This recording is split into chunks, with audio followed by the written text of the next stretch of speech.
The gunshot echoed through the valley like thunder, sending a flock of startled birds into the crimson sunset sky above Caldwell, Texas. Lily James ducked behind an overturned wagon, her heart pounding against her ribs as bullets splintered the wood around her. The year was 1876, and she had never imagined her journey west would lead her into the middle of a shootout between bandits and a lone cowboy who seemed determined to protect a stagecoach full of strangers. "Stay down, madam," the cowboy shouted, his voice deep and commanding as he reloaded his Colt revolver with practiced efficiency. Lily peered over the edge of the wagon to see the tall figure in the dust-covered duster taking cover behind a water trough. His face was partially obscured by the shadow of his wide-brimmed hat, but she could see the determination in his squared jaw. 3 bodies already lay motionless in the dirt street, and 2 more bandits were firing from behind the general store. The stagecoach passengers cowered inside the vehicle, mothers clutching children to their chests, men pressing themselves against the floorboards. Lily had only stepped out moments before the attack began, stretching her legs after the long, uncomfortable ride from Austin. "I got business with that strongbox," one of the bandits yelled. "Last chance to walk away, Vance." The cowboy Vance didn't respond with words. Instead, he pivoted around the trough, fired twice in rapid succession, and 1 more bandit fell. The last remaining outlaw cursed, emptied his revolver in a desperate barrage, then turned to flee. Vance stepped into the street, took careful aim, and fired once more. The running man stumbled, clutched his shoulder, but kept running until he disappeared between the buildings. As silence fell over the street, Lily slowly stood, brushing dust from her traveling dress. The cowboy holstered his weapon and approached the stagecoach, speaking softly to the frightened passengers. "Everyone all right in there?" Trembling with the aftermath of fear, Lily walked toward him. "You saved all these people." He turned to her, and for the first time she saw his face clearly. He couldn't have been more than 30, with eyes the color of a summer storm and a small scar cutting through his right eyebrow. His features were handsome but weathered by sun and hardship. "Vincent Vance," he said simply, tipping his hat. "Town marshal." "Lily James," she replied, extending her hand. "I'm the new schoolteacher." Something flickered in his eyes, surprise, perhaps regret. "Schoolteacher." "Madam, I'm afraid there's been a mistake. Caldwell don't have a school anymore. Burned down last winter." The world seemed to tilt beneath Lily's feet. "But I received a letter. I was hired by the town council." "Town council disbanded months ago when the silver mine started failing." He looked genuinely apologetic. "Someone should have sent word." Lily felt the weight of her situation crash down on her shoulders. She had sold everything she owned back in Boston, traveled for weeks, spent nearly all her savings to get here, and now nothing. "I see," she said stiffly, fighting back tears. "Well, I appreciate your honesty, Marshal Vance." She turned away, trying to maintain her composure when his voice stopped her. "Where will you go?" Lily looked back, forcing a smile that didn't reach her eyes. "I suppose I'll have to figure that out." The next day found Lily sitting in Caldwell's only hotel restaurant, counting the meager contents of her purse. Her options were grim. She had enough money to stay perhaps 2 more nights, or to purchase a ticket back east, but not to where exactly. She had no home to return to. "Coffee, madam." She looked up to find Marshal Vance standing by her table, 2 steaming mugs in hand. Without waiting for her response, he set one before her and took the seat opposite. "I've been asking around," he said, his deep voice low enough that only she could hear. "There's no school, that's true, but there are children here who need teaching." Hope flickered in Lily's chest. "Go on." 15 by my count. Ages 5 to 14. Most work with their parents when they should be learning their letters." He sipped his coffee. Town's not dead yet, despite what some say. The mine's struggling, but the railroad's coming through next spring. Cattle drives still stop here. Lily wrapped her hands around the warm mug. Are you suggesting I stay and teach, Marshal, without a school? Vince, he corrected. And yes, that's exactly what I'm suggesting. He hesitated. I've got a property on the edge of town, old trading post that's sat empty for years. It's rough, but it's got a solid roof and good walls. You could use it. Why would you help me? You don't know me. His weathered face softened almost imperceptibly. I've seen what happens to towns that lose their future, Miss James. Children need learning, same as they need food and shelter. The parents, would they pay for schooling? Some could pay a little. Others might trade goods or services. It won't make you rich. Lily considered his words. She hadn't come west for wealth, but for purpose, for a place to belong after losing her parents to influenza the previous year. It would be foolish, she said, thinking aloud, to start a school with no guarantees, no building, no supplies. Something like a smile touched the corner of Vince's mouth.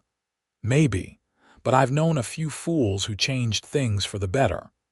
That afternoon, Vince took Lily to see the old trading post. The building stood a quarter-mile from the edge of town, a sturdy structure of stone and timber that had weathered many seasons. Inside, dust covered everything, and cobwebs hung from the rafters, but Lily could immediately see the potential. The main room could be the classroom, she said, already planning. That smaller room in back could store supplies. I could live upstairs. Vince watched her move through the space, measuring with her steps, gesturing to where desks might go. It needs work, he cautioned. New glass for those broken windows. Floors need scrubbing. Chimney might need clearing before you can light a fire safely. Lily turned to him, determination burning in her eyes.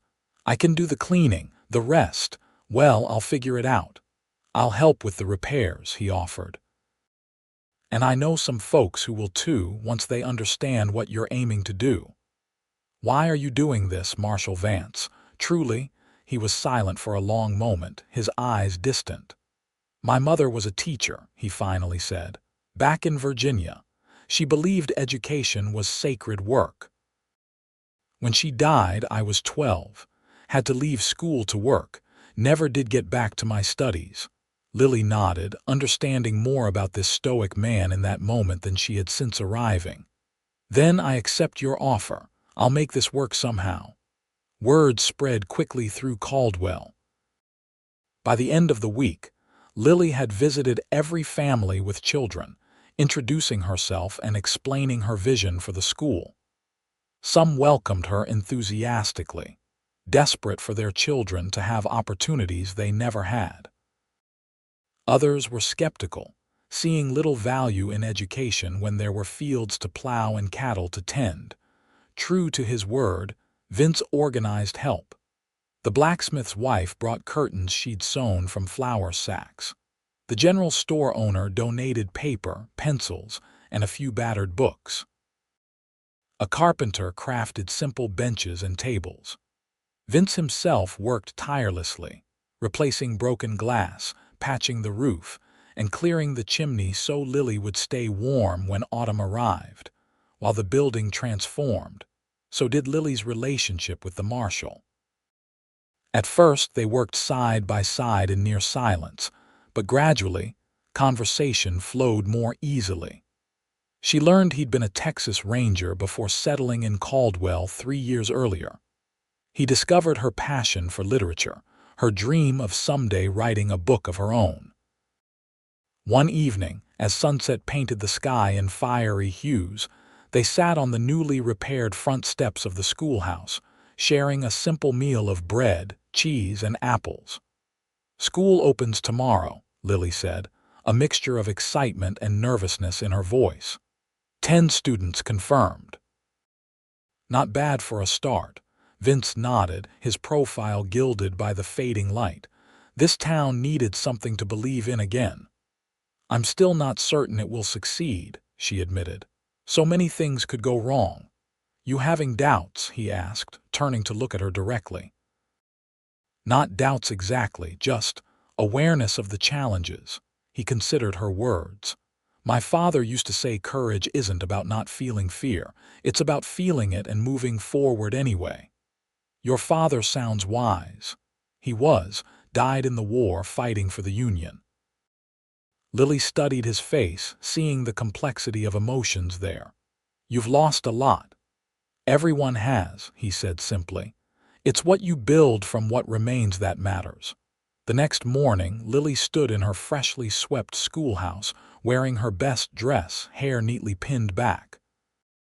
She'd arranged the makeshift desks in rows, placed her own desk at the front, and written her name carefully on the small blackboard one of the ranchers had found in his attic. The first student arrived early, Emma, the blacksmith's daughter, eyes wide with excitement, clutching a slate and a small posy of wildflowers which she presented to Lily with a curtsy. Others followed, brothers from the Miller farm, the doctor's son, twins whose father ran the livery stable. By 9 o'clock, 12 children filled the room, more than the 10 she'd expected. From the doorway, Vince watched briefly, nodding in approval before continuing on his morning patrol. Lily couldn't help but feel a surge of gratitude for his belief in her, in this possibility. The school days fell into a rhythm as autumn deepened. Lily separated the children by ability rather than age, working with each group while the others practiced their lessons. She discovered that Bobby Miller had a gift for mathematics, while shy Sarah Peterson revealed a beautiful singing voice when they practiced hymns in the afternoon.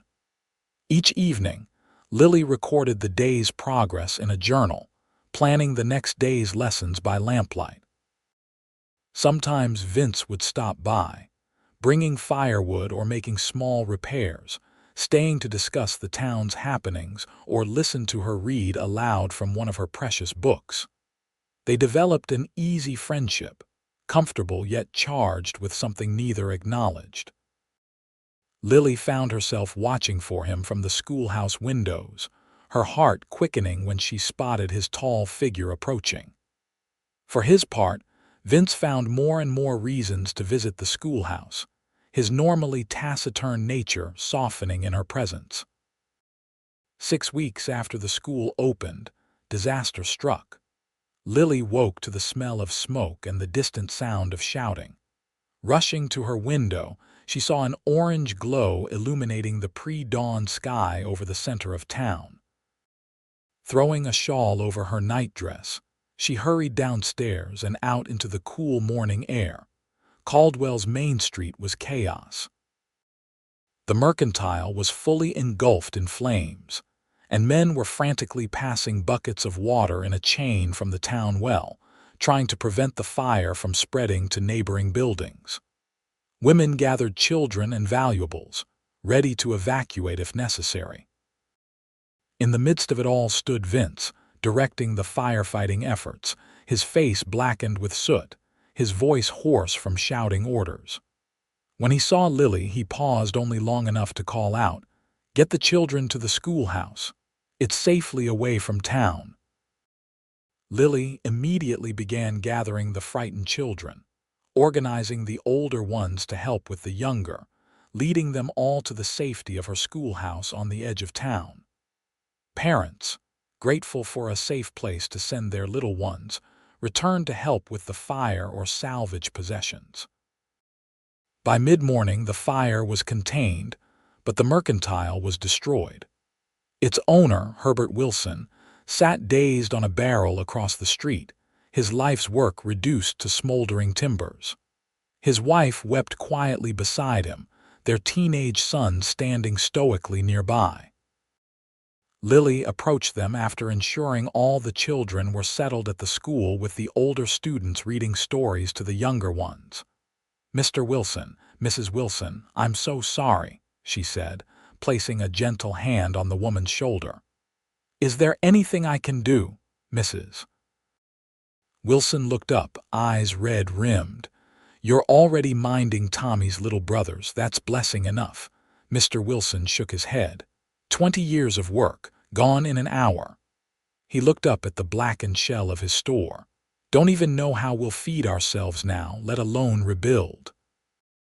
"The town will help," Lily assured him, though she wondered how much help could come from a community already struggling. Later that afternoon, Vince called a town meeting in the church, the only building large enough to hold everyone. Exhausted from fighting the fire, his voice ragged, he nevertheless commanded attention as he stood before the gathered citizens. "The fire was no accident," he announced grimly. "Someone broke in, robbed the safe, then set the blaze to cover their tracks." Murmurs rippled through the crowd. Vince raised a hand for silence. "I've found tracks leading north. I'll be heading out at first light to follow them." "Alone?" someone called out. "That's foolishness, Marshal. Can't spare men from rebuilding," Vince replied. "This town needs every hand." After the meeting dispersed, Lily caught up to Vince outside the church. "You can't go alone," she insisted. "It's too dangerous." His face was grim in the fading light. "Got no choice, Lily. That money was meant to pay the miners their wages. Without it, some families won't eat this winter." "Then deputize someone, form a posse." He shook his head. "Every man here has a family depending on him. I don't." The implication of his words stung, though she knew he hadn't meant it as a rejection. Still, she persisted. "You have responsibilities too. This town needs you." Something softened in his eyes as he looked at her. "I'll be back," he promised. 3 days, maybe 4. Before dawn the next morning, Lily was waiting at the livery stable when Vince arrived to collect his horse. She held out a small package wrapped in oilcloth. "Food for the trail," she explained, "and this." She handed him a small, worn book. "It was my father's, poems by Tennyson, for the lonely hours." Vince took both offerings, tucking the book carefully inside his coat. "Thank you," he said, his voice rough with something unspoken. "Come back safely," she replied, not trying to hide the concern in her eyes. He mounted his horse, adjusted his hat against the rising sun, and looked down at her one last time. "I gave my word, didn't I?" With that, he rode north, following the outlaw's trail, while Lily returned to her schoolhouse and the children who would soon arrive. The town rallied in the days that followed. Men worked together to clear the burned remains of the mercantile. Women organized what food supplies remained, ensuring everyone had enough to eat. Lily continued teaching during the day, then joined the recovery efforts each evening. 3 days passed with no word from Vince. Then 4. By the 5th day, worry gnawed constantly at Lily's thoughts. She found herself stopping mid-sentence during lessons, distracted by every sound that might be a horse approaching. On the 6th day, as she was dismissing her students for the afternoon, a rider appeared on the horizon. Her heart leapt, then fell as she recognized not Vince but Tom Fletcher, who owned the largest ranch outside Caldwell. "Miss James," he called as he dismounted. "Is the marshal back yet?" "No," she replied, dread pooling in her stomach. "Have you news of him?" Fletcher removed his hat, twisting it in his hands. "One of my boys found a horse wandering near the North Creek. Marshal's horse." The children still lingering nearby fell silent, sensing the gravity of the news. "Was there any sign of Marshal Vance?" Lily asked, forcing her voice to remain steady. "Blood on the saddle," Fletcher said quietly. "Not much, but some. No sign of the marshal himself." Lily's mind raced. "We need to form a search party immediately," Fletcher nodded. "Already started gathering men. We ride in an hour." "I'm coming with you," Lily stated, her tone leaving no room for argument. "Miss James, it's no place for I know tracking," she interrupted. "My father taught me, and I know basic medical care." She held his gaze determinedly. "You might need both." Fletcher looked like he wanted to refuse, but after a moment's consideration, he nodded. 1 hour. Bring whatever supplies you can. The search party numbered 8. Fletcher and 3 of his ranch hands, the blacksmith, the doctor, a former cavalry scout who now ran the saloon, and Lily. They followed the creek northward, finding occasional signs of passage, a broken branch, disturbed stones, a fragment of fabric caught on a thorn bush. As dusk approached, the cavalry scout, a man named Harkins, raised his hand for the party to halt.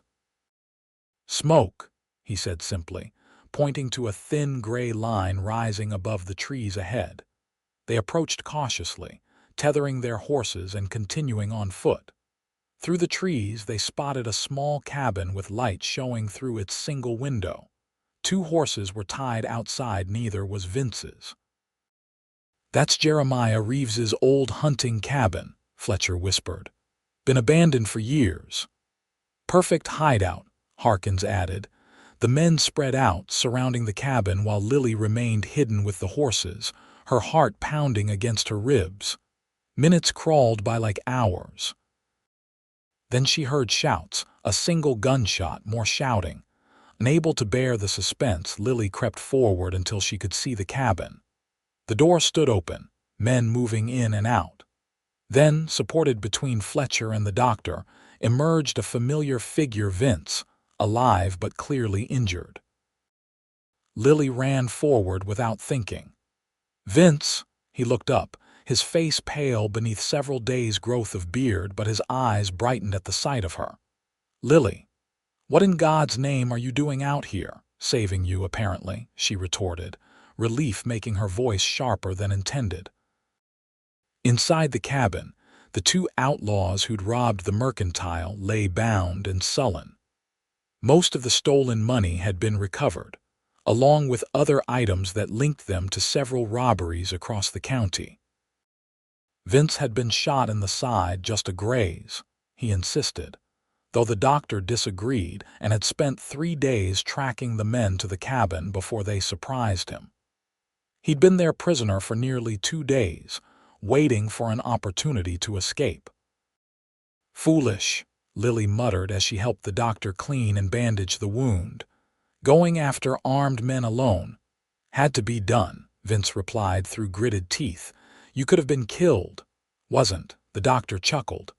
"I'll leave you 2 to sort this out while I check on our prisoners." He gathered his supplies and stepped away. Lily continued dabbing at the wound with a cloth soaked in whiskey. "When I heard Fletcher's news, I thought." She couldn't finish the sentence. Vince's hand covered hers, stilling her movements. "I'm sorry you were worried." "Worried? I was terrified." The admission slipped out before she could stop it. Their eyes met, and something shifted between them, an acknowledgement of feelings too long denied.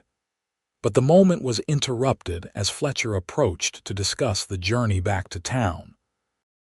They traveled slowly the next day, Vince riding double with one of the ranch hands since his strength wasn't fully returned. The outlaws, tied securely to their own mounts, were guarded closely by the others.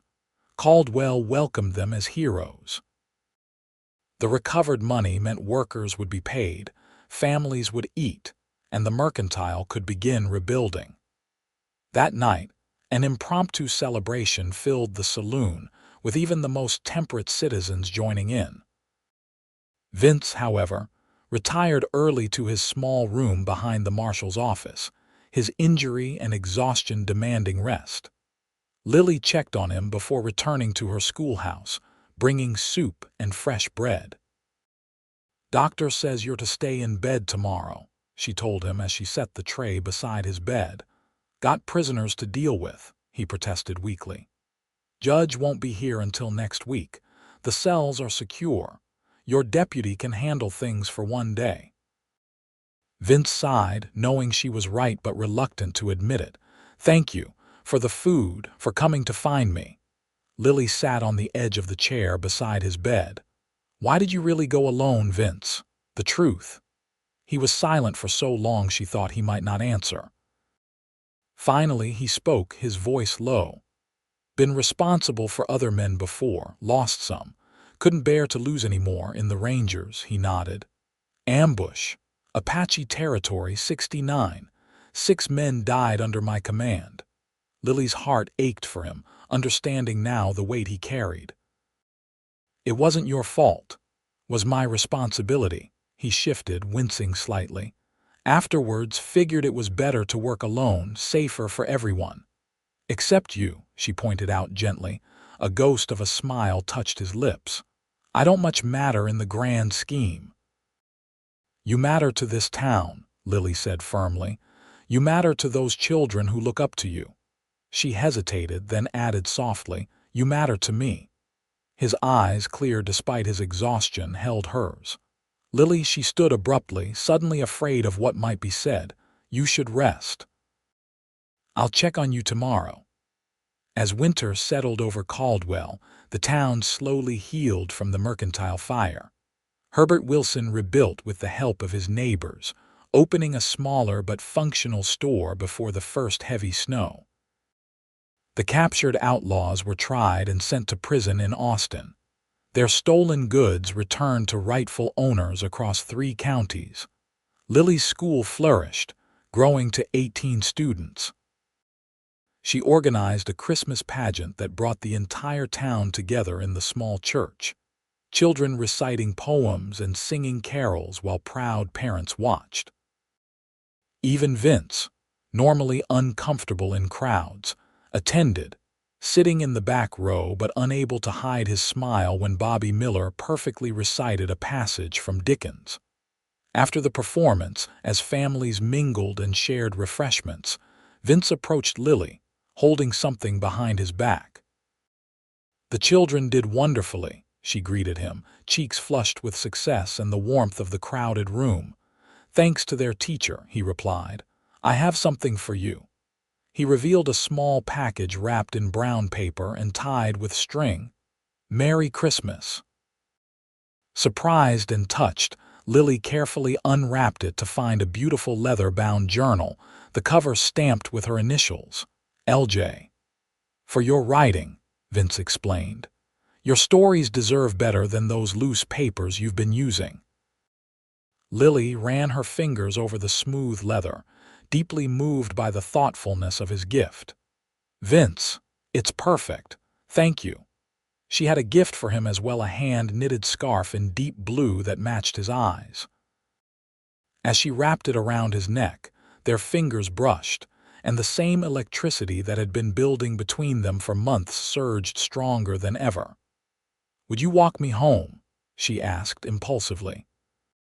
Outside, the night was clear and cold, stars scattered like diamond dust across the black velvet sky. Their breath formed clouds in the frigid air as they walked side by side toward the schoolhouse. Spring's not far off, Vince said, breaking the comfortable silence. Railroad surveyors will be back by March. The children are excited about seeing the trains, Lily replied. Bobby's already asking about the engineering principles involved. Vince smiled. That boy's going to build something remarkable someday. All these children could do amazing things given the chance, Lily said passionately. They just need someone to believe in them. Like you believed in your school when everyone else thought it was foolish. They had reached the schoolhouse steps. Lily turned to face him. They called you a fool too, didn't they? For helping me start this school when the town was struggling. Vince nodded, his expression thoughtful in the moonlight. Some did. Yet you helped anyway. Why? He looked at her intently. Maybe being called a fool isn't the worst thing in the world if you're being foolish for the right reasons. The air between them seemed to vibrate with unspoken feelings. Lily gathered her courage and took a step closer to him. And what would the right reasons be? Hope, he said softly. Faith and, she prompted when he didn't continue. Instead of answering with words, Vince slowly lowered his head until his lips met hers in a gentle, questioning kiss. Lily responded immediately, her hands moving to his shoulders as the kiss deepened. years of loneliness and wanting dissolving in the perfect rightness of the moment. When they finally parted, Vince rested his forehead against hers. Love, he finished his earlier thought. That would be the right reason. Lily smiled, her heart so full it felt it might burst. Then I'll be a fool too, Vincent Vance. Gladly. As winter yielded to spring, Lily and Vince's courtship became the talk of Caldwell. They were often seen walking together on Sunday afternoons, sharing meals at the hotel restaurant, or sitting side by side at town meetings. Vince became a regular visitor to the school, sometimes teaching the children about tracking or demonstrating how to identify edible plants. The students adored him, especially the boys, who competed for his attention and approval. In April, the railroad surveyors returned as promised, bringing with them a flurry of activity and a surge of optimism. New businesses began to open in anticipation of increased traffic: a proper dressmaker's shop, a second saloon, a small bank. Families who had considered leaving began making plans to stay and expand their homes instead. One evening, as Lily and Vince sat on the schoolhouse porch watching the sunset, he broached a subject that had been on his mind. "Town's growing," he observed. "Might need a bigger school before long," Lily nodded, leaning comfortably against his shoulder. "I've been thinking the same. We could add a room to this building, perhaps, or find a larger property closer to town." Vince was quiet for a moment, then said carefully, "There's that piece of land just north of the church. 2 acres. Good flat ground for building." "That would be perfect," Lily agreed. "But I couldn't possibly afford it." "I bought it," Vince said simply. "Last week." Lily straightened, turning to look at him in surprise. "You did? Why?" He met her gaze steadily. "Thought we might build 2 things there, a new school." He reached into his pocket and withdrew a small velvet box. "And a home. Our home." Lily's breath caught as he opened the box to reveal a delicate gold ring set with a small pearl.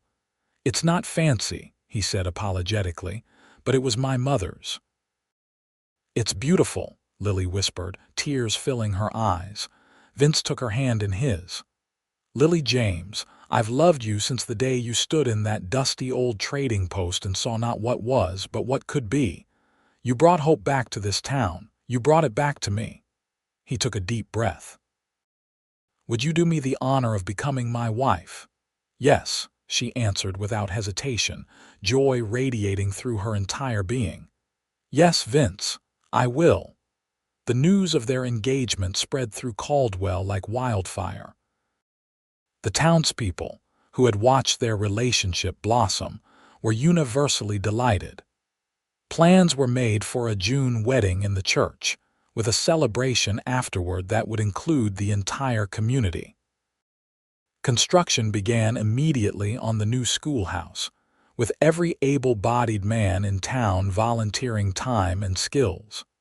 Adjacent to it, the framework of a modest but comfortable home took shape: the future residence of the marshal and the schoolteacher. 2 weeks before the wedding, trouble arrived in Caldwell.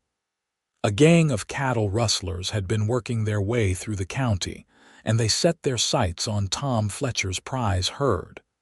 When Fletcher's ranch hands discovered the theft, they immediately rode to town for help.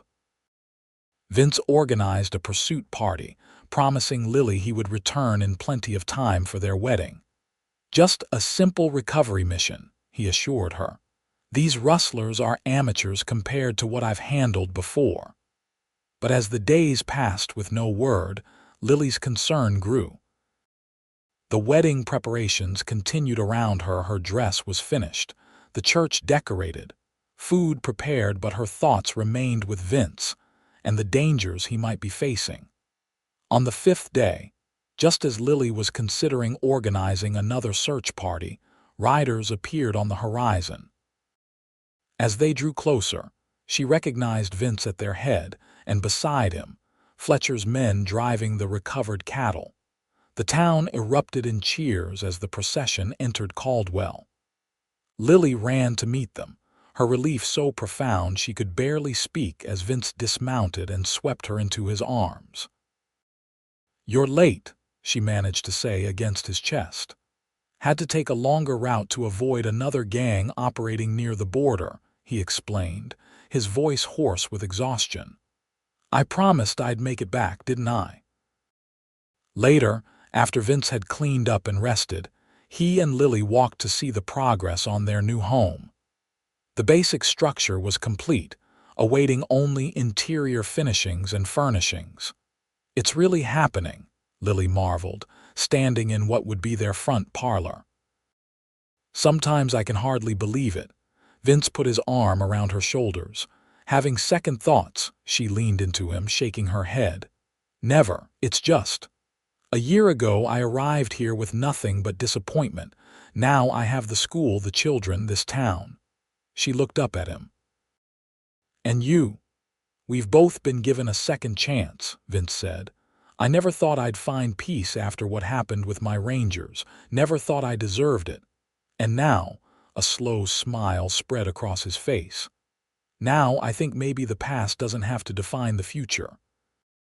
That maybe there's room for happiness even after sorrow." The wedding day dawned clear and bright, a perfect June morning. The entire town of Caldwell gathered in the small whitewashed church, festooned with wildflowers and ribbons for the occasion. Children from the school formed an impromptu choir, singing hymns as guests filed in. Vince stood at the altar, uncharacteristically nervous, tugging at the collar of his new suit. Beside him stood Tom Fletcher as his best man, grinning at the marshal's discomfort. "Relax," Fletcher murmured. "She's not going to change her mind." Vince nodded, though his anxiety didn't diminish until the moment the church doors opened and Lily appeared. She wore a simple gown of ivory silk, her auburn hair swept up with sprigs of baby's breath, her face radiant with happiness. Herbert Wilson, the mercantile owner whom Vince had helped after the fire, proudly escorted her down the aisle in place of her father. As Lily reached him and placed her hand in his, Vince felt a sense of certainty he had never known before. This woman, this brave, intelligent, compassionate woman had chosen him, with all his flaws and scars. The realization was humbling and exhilarating. The ceremony was brief but moving. When the minister pronounced them husband and wife, Vince kissed Lily with a tenderness that brought tears to the eyes of even the most stoic ranchers present.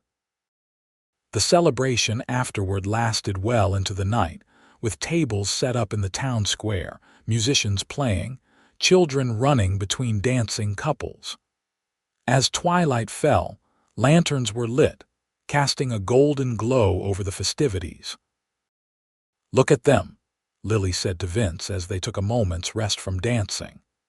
She nodded toward the townspeople, the blacksmith and his wife swinging energetically to a fiddle tune, the saloon owner sharing a joke with the banker, children playing tag around the edges of the gathering. "A year ago this town was dying, now look at it." "It wasn't me who saved it," Vince replied, his eyes on her face. "It was you, with your determination to build something where others saw only ruin." "We saved it together," Lily corrected him, "and now we'll build its future together." Their first home as husband and wife was Lily's rooms above the old schoolhouse, while construction finished on their new home.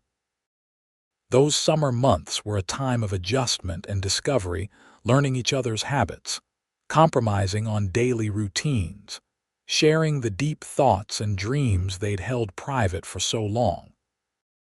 Vince discovered that Lily talked in her sleep, sometimes reciting poetry or giving lessons to imaginary students. She learned that he rose before dawn each day, a habit from his ranger days, and would watch the sunrise with a cup of coffee before beginning his rounds of the town. They moved into their new home in August, just before the school term began. Their house sat adjacent to the new schoolhouse, close enough for convenience, but with enough separation to maintain privacy. Both buildings were simple but well constructed, with large windows to catch the breeze and solid stone fireplaces for winter warmth. The railroad arrived in September, right on schedule. The first train's arrival was cause for another town celebration, with Vince giving a short speech about progress and opportunity, surprising himself with his newfound comfort in public speaking, another change he attributed to Lily's influence. With the railroad came new settlers, new businesses, and new students for the school. By Christmas, Lily had hired an assistant teacher to help with the growing enrollment. The town council reformed, with Vince serving as one of its members alongside his marshal duties. Their first anniversary approached, and with it, Lily had news to share. She prepared a special dinner at home, setting the table with their best dishes, lighting candles as dusk fell. When Vince returned from his duties, she greeted him with a kiss that lingered longer than usual. "Happy anniversary," she murmured. "That's tomorrow," he reminded her with a smile. "I know, but I wanted us to celebrate privately tonight, just the two of us." Over dinner, they reminisced about the past year, the challenges they'd overcome, the joys they'd shared, the community they continued to build together. After the meal, as they sat by the fire, Lily took Vince's hand and placed it gently on her abdomen. "We'll need to think about adding a room to the house," she said softly. "By next summer there will be 3 of us." Vince's expression transformed from confusion to wonder as her meaning became clear. "A baby? You're certain?" Lily nodded, her eyes shining. "Dr. Harrison confirmed it yesterday. He says all appears well." For a moment, Vince seemed unable to speak, overwhelmed by emotion. Then he gathered Lily carefully into his arms as if she had suddenly become fragile as glass. "A family," he said, his voice thick. "Our family." The months that followed were filled with preparation and anticipation. Vince insisted on building a cradle himself, spending evenings in the small workshop he'd set up behind their home. Lily sewed tiny garments and adjusted her teaching schedule to accommodate her changing condition. The town watched her growing belly with collective interest. Caldwell hadn't seen many new births in recent years, and the marshal and schoolteacher's child was considered particularly special. Women brought gifts and advice. Men offered Vince cigars and congratulations. In late May, as wildflowers carpeted the plains around Caldwell, Lily went into labor. The birth was difficult and long, lasting through a day and night. Vince paced outside their bedroom while Dr. Harrison and 2 experienced mothers from town attended Lily, his worry increasing with each hour that passed.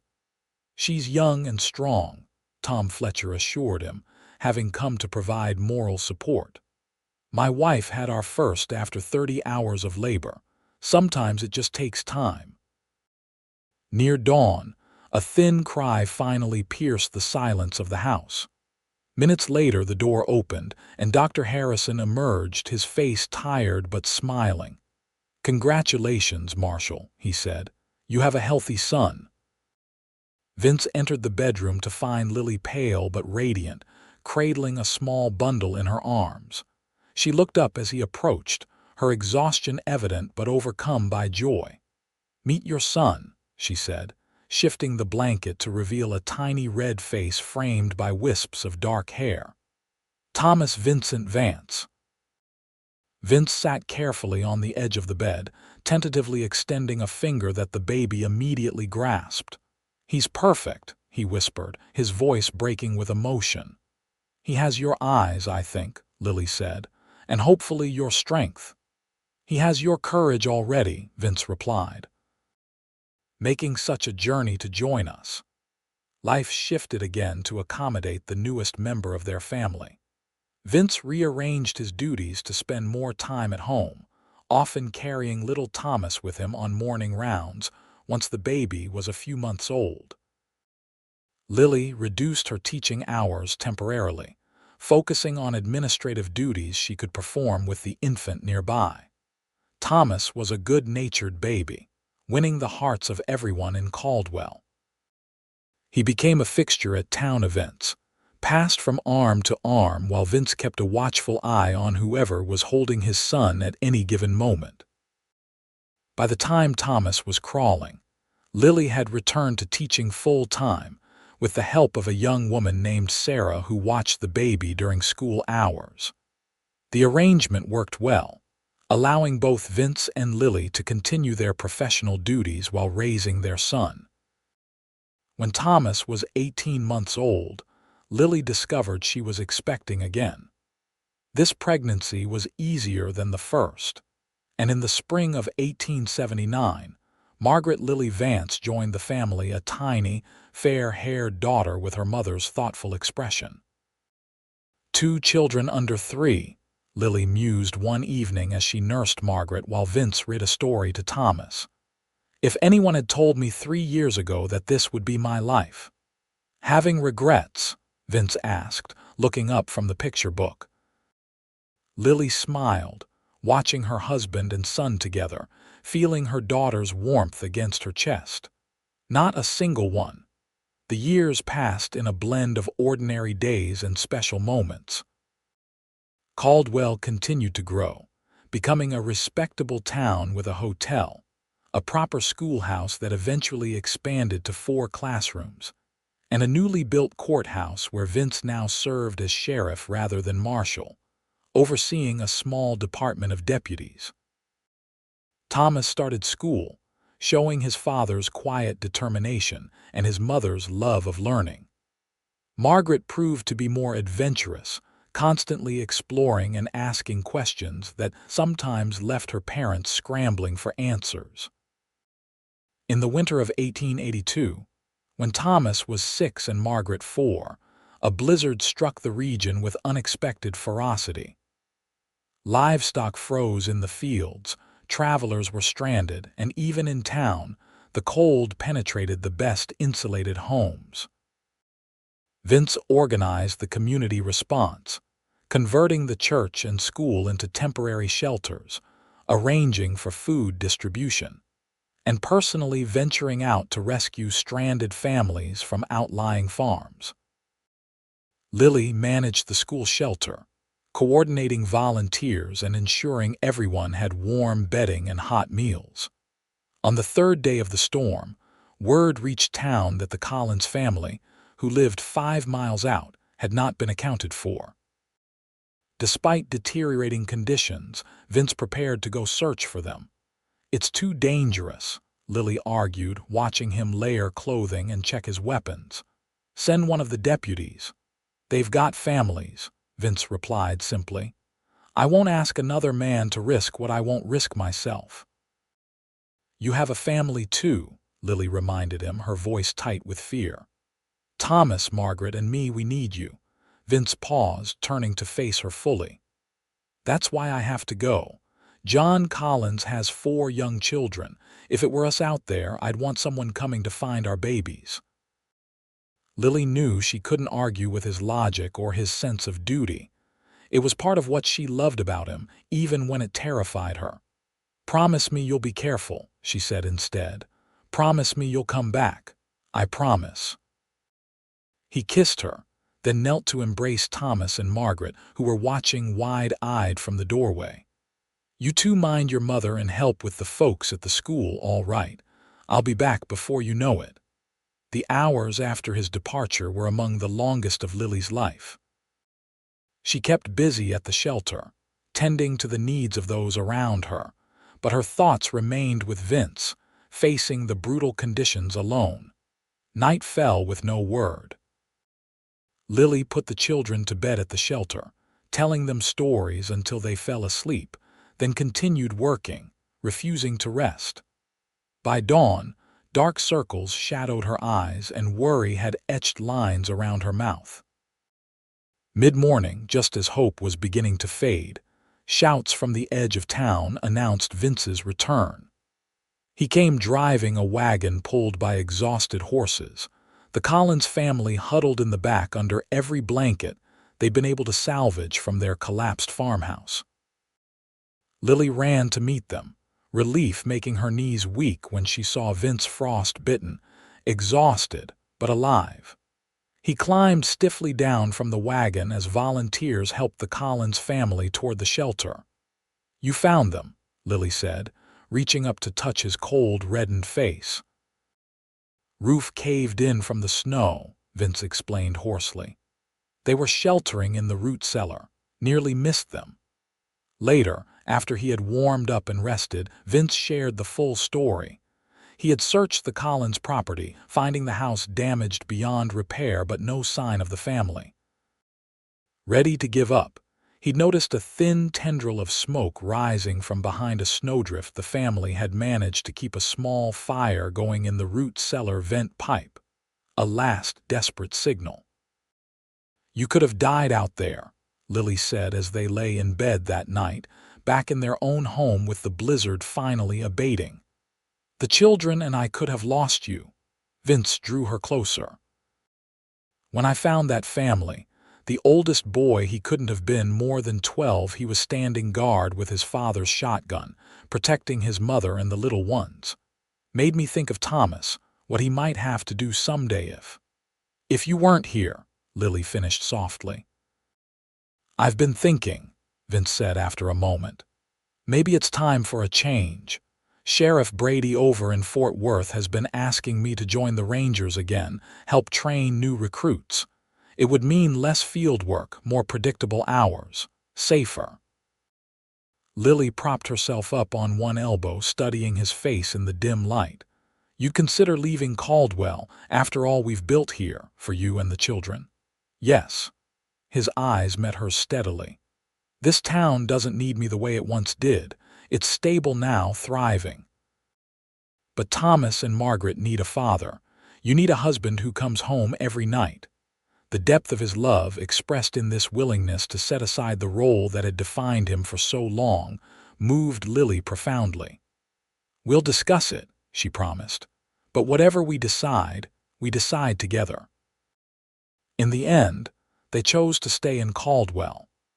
Vince did make changes, though training his deputies more thoroughly, delegating dangerous tasks he would once have handled himself, ensuring he was home for dinner with his family nearly every evening.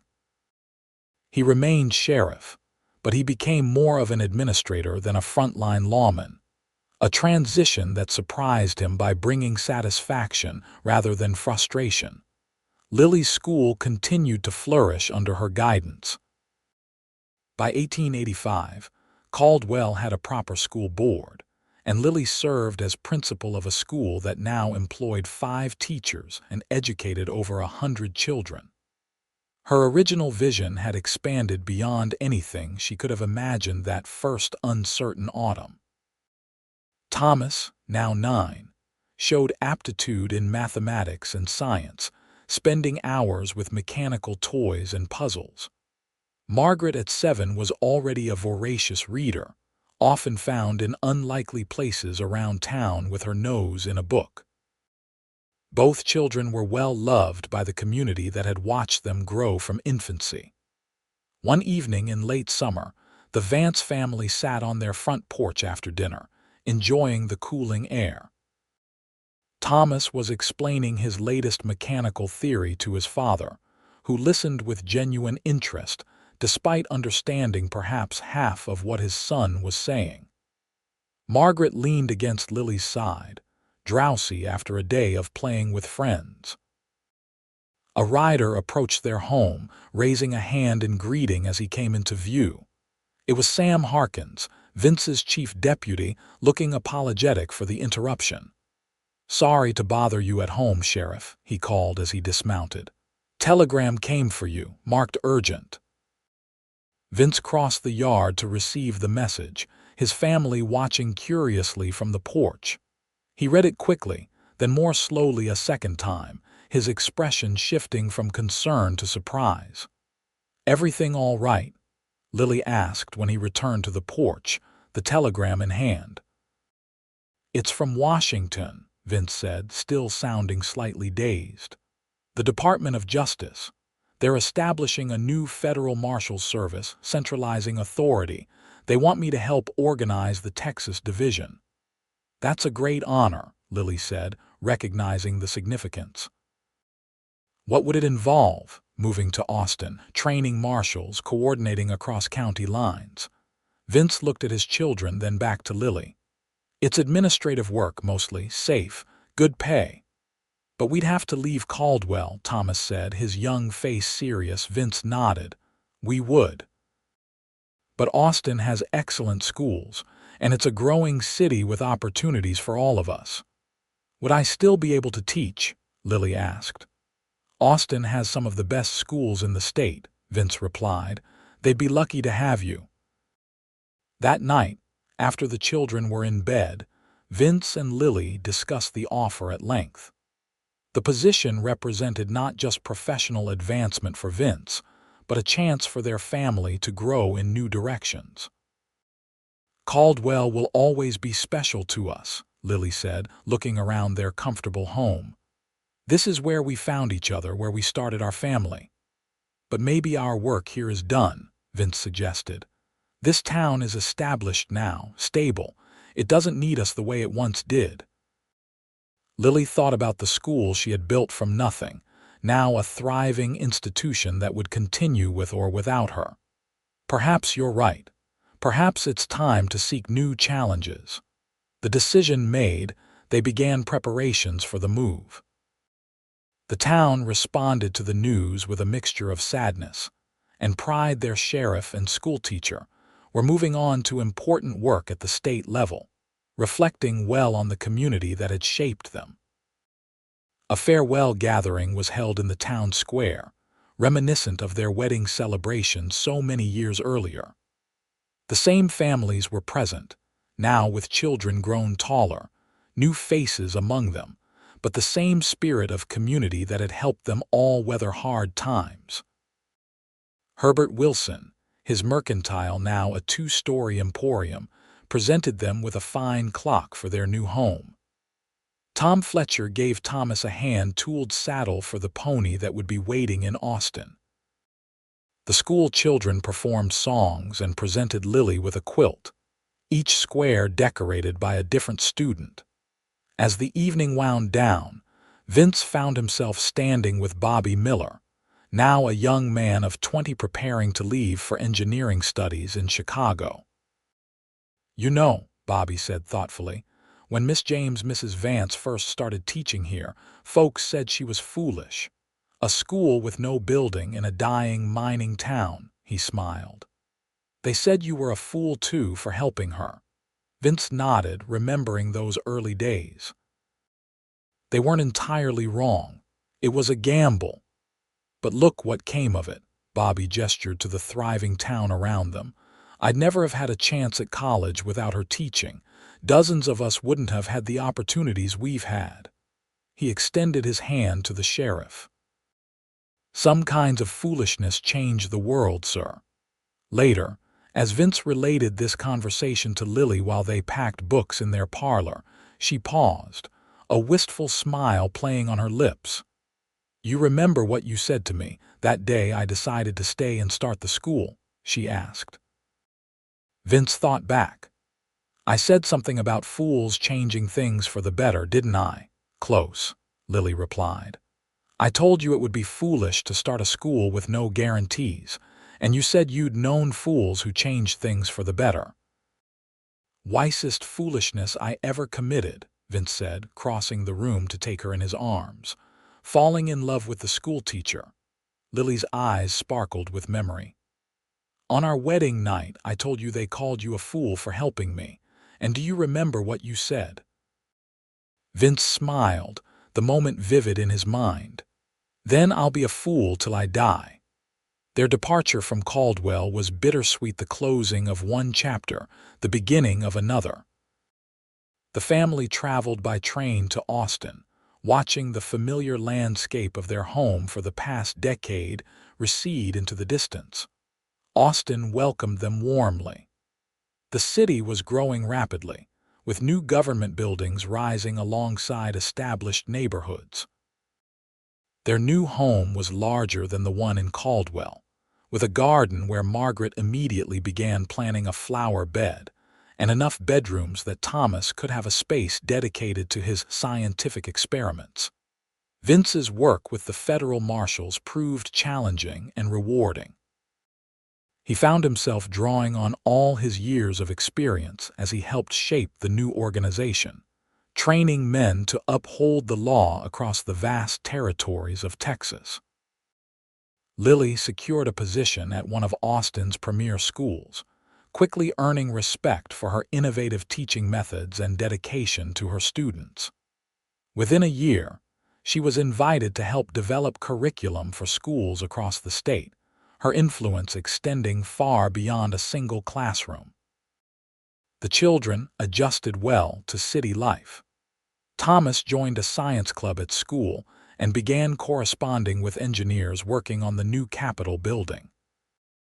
Margaret discovered the city library and spent hours exploring its extensive collections, developing a particular interest in history that would later shape her career. And yet, despite the excitement of their new lives, Caldwell remained a touchstone. They returned for visits when possible, staying with old friends, watching the town continue to evolve. Each time they visited, they were greeted as returning heroes, their legacy evident in the thriving community they had helped build. On one such visit, for Caldwell's 20th anniversary celebration in 1890, Vince and Lily took an evening walk to the original schoolhouse.